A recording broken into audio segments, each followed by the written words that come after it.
ప్రియ సహోదరి, ప్రియ సహోదరుడా, వేరే వాళ్ళలాగా ఉండడానికి నువ్వు ఎప్పుడు కూడా ప్రయత్నము చేయకూడదు. నీ ధైర్యం నీ దేవుడై ఉండాలి.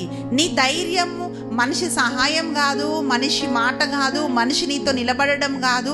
వాళ్ళు నీతో ఉన్నా లేకపోయినా సరే ప్రియ బిడ్డ, ఎవరో వేరే వాళ్ళలాగా నువ్వు ఉండడానికి ప్రయత్నం చేయాల్సిన అవసరం లేదు. నీవు ప్రత్యేకమైన దానివి, ప్రత్యేకమైన వాడివి. నీ పిలుపు వేరే. దేవుడు నీకు సహాయం అందిస్తాడు. నీవు నీలాగా ఉండడం నేర్చుకోవాలి.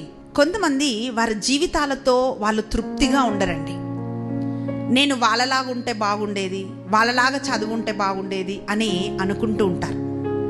ప్రియ బిడ్డ, నువ్వు ఎత్తుగా ఉన్నా, పొట్టిగా ఉన్నా, తెల్లగా ఉన్నా, నల్లగా ఉన్నా, చదువున్నా, చదువు లేకపోయినా, నువ్వు ఎలా ఉన్నా సరే నీ ధైర్యం నీ దేవుడై ఉండాలి.